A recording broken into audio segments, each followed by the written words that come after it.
Hello student, हम लोग पढ़ रहे हैं फिजियोलॉजी।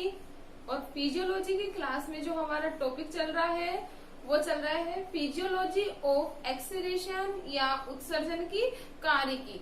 लास्ट जो हमारा टॉपिक चल रहा था वो चल रहा था एक्सीलेशन के बारे में कि अलग अलग टाइप के जो हम लोग पढ़ रहे थे नाइट्रोजनस एक्सीलेशन या नाइट्रोजन एक्सीलेशन। हम लोगों ने बता दिया था जो नाइट्रोजन एक्सीलेशन होता है वो अलग अलग प्रोडक्ट के रूप में होता है। मेनली जो एक्सीलेशन होगा नाइट्रोजन का वो 3 टाइप से होता है, यूरिया के रूप में, अमोनिया के रूप में और यूरिक एसिड की फॉर्म में।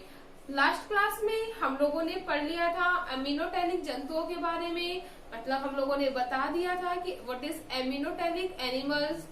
तो हम लोगों ने बताया था कि वे जंतु जो अमोनिया का एक्सीलेशन करते हैं उत्सर्जित पदार्थ के रूप में क्या कहला रहे थे, अमीनोटैलिक।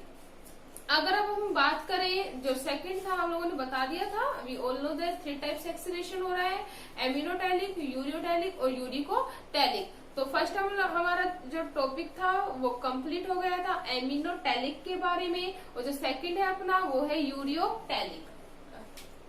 सेकंड टाइप का जो नाइट्रोजन एक्सीलेशन है वो क्या है, यूरियोटैलिक।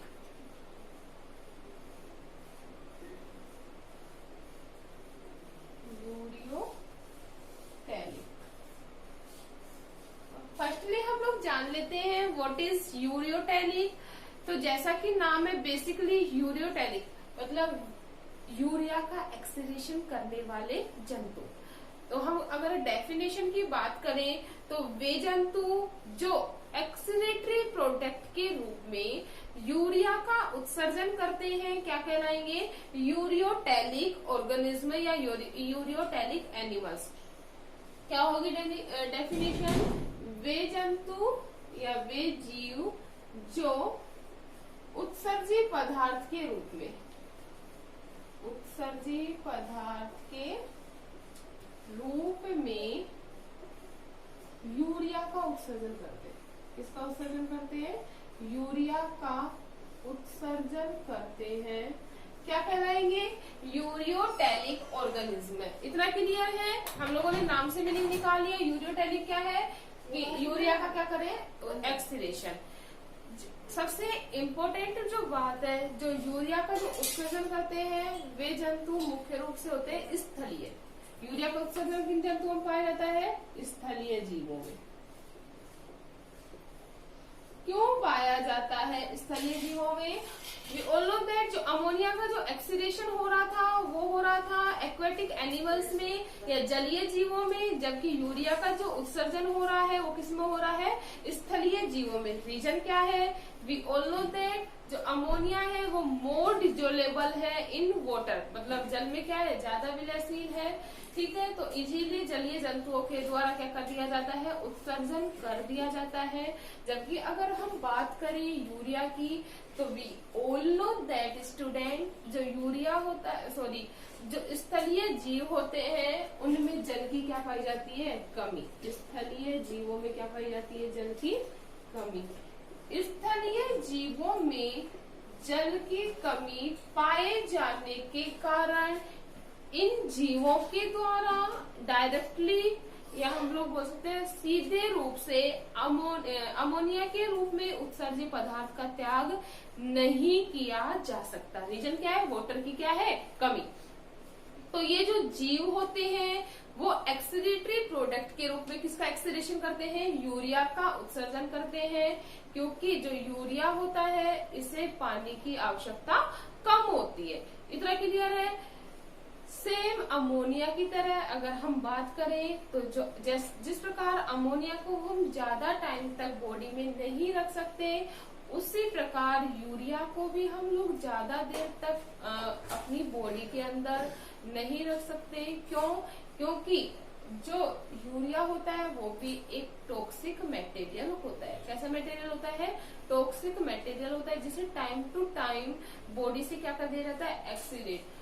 अगर हम बात करें इफ कंडीशन क्या है, इफ ब्लड में यूरिया की जो कंसंट्रेशन है वो हाई हो जाए, ब्लड में क्या हो रही है, यूरिया की कंसंट्रेशन हाई हो जाती है, तो उस कंडीशन को कहा जाता है यूरेमिया।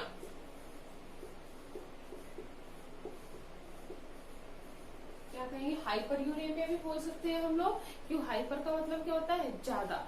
ठीक है, तो अगर ब्लड में यूरिया की जो कंसंट्रेशन होती है वो हाई हो जाए तो इस कंडीशन को कहा जाता है यूरेमिया। अगर हम बात करें, जो यूरिया होता है वो अमोनिया की तुलना में, किसके कंपेयर में, अमोनिया की कंपेयर में कम टॉक्सिक होता है, जबकि जो अमोनिया होता है वो ज्यादा क्या होता है, टॉक्सिक। अगर हम इसकी बात करें, ब्लड में कितनी मात्रा में यह होता है,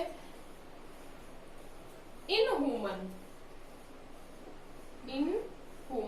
इसकी बात करें मानव की, तो जो मानव होते हैं उनमें जो यूरिया की जो मात्रा होती है 20 से 40 ग्राम, 20 to 40 ग्राम पर 100 ml ब्लड पाई जाती है। कितनी पाई जा रही है, 100 ml ब्लड में लगभग जो यूरिया की जो मात्रा होती है वो होती है 20 से 40 ग्राम। ठीक है, अगर इससे ज्यादा कंसंट्रेशन हो जाती है तो ब्लड में टॉक्सिसिटी फैल जाती है या जहरीलापन फैल जाता है।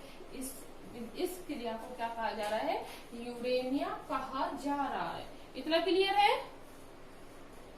नेक्स्ट हम बात करें यूरिया को एक्सीडेट करने के लिए, क्या, यूरिया को एक्सीडेट करने के लिए जल की जो आवश्यकता होती है वो कम होती है।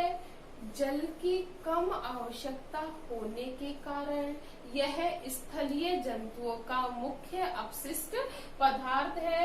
अगर हम बात करें 1 ग्राम यूरिया की, इसकी इन ह्यूमन 1 ग्राम यूरिया को एक्सीडेट करने के लिए लगभग 50 ml मतलब 50 मिलीलीटर वाटर की क्या होती है, नीड होती है।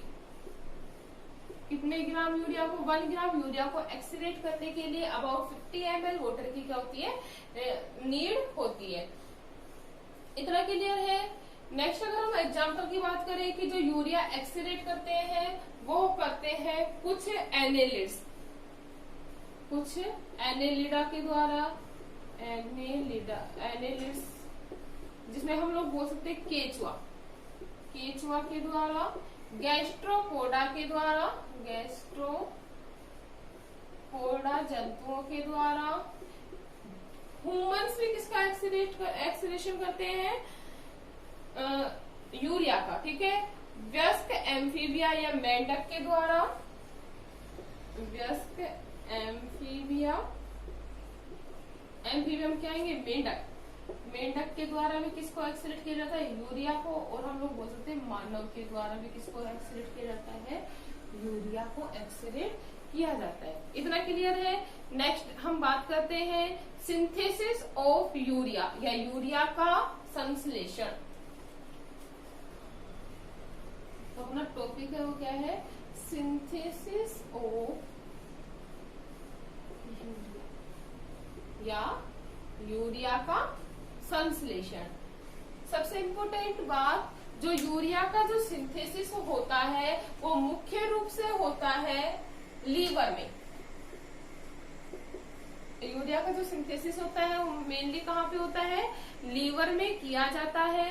इसके अलावा, लीवर के अलावा कुछ मात्रा में जो सिंथेसिस ऑफ यूरिया होता है वो किया जाता है किडनी के द्वारा। मुख्य रूप से किसके द्वारा, लीवर के द्वारा, और कुछ मात्रा में किडनी के द्वारा। यूरिया संश्लेषण के बारे में सबसे पहले जो बताया वो थे 2 वैज्ञानिक। फर्स्ट जो था वो था क्रेब्स, जो क्रेब्स थे उन्होंने क्रेब्स चक्र में दिया था। और जो सेकंड वैज्ञानिक थे वो थे हेंसिलेट, क्रेब्स व हेंसिलेट ने यूरिया के संश्लेषण के बारे में बताया। इन्होंने बताया कि जो यूरिया का जो सिंथेसिस होता है वो विभिन्न प्रकार की रासायनिक क्रियाओं के द्वारा होता है। किसके द्वारा होता है, विभिन्न प्रकार की रासायनिक क्रियाओं द्वारा संपन्न होता है। इन रासायनिक क्रियाओं के द्वारा संपन्न होने की क्रिया को या हम बोल सकते हैं इन उपापचयी क्रियाओं को उन्होंने एक चक्र के द्वारा प्रदर्शित किया। उस चक्र को कहते हैं ओर्निथीन चक्र। किस चक्र के द्वारा शो किया? ओर्निथीन चक्र। उन्होंने यूरिया की या भोजन की उपापचयी क्रियाओं के द्वारा यूरिया के निर्माण से लेकर उसके उत्सर्जन तक की जो क्रिया होती है वो एक चक्र के रूप में बताया। इस चक्र को क्या कहते हैं? ओर्निथीन चक्र। तो सबसे पहले हम पढ़ेंगे सिंथेसिस ऑफ यूरिया में जो रासायनिक क्रियाएं चलती हैं उनके बारे में, और फिर पढ़ेंगे हम लोग ओर्निथीन चक्र के बारे में। तो अपना जो टॉपिक है नेक्स्ट वो क्या है?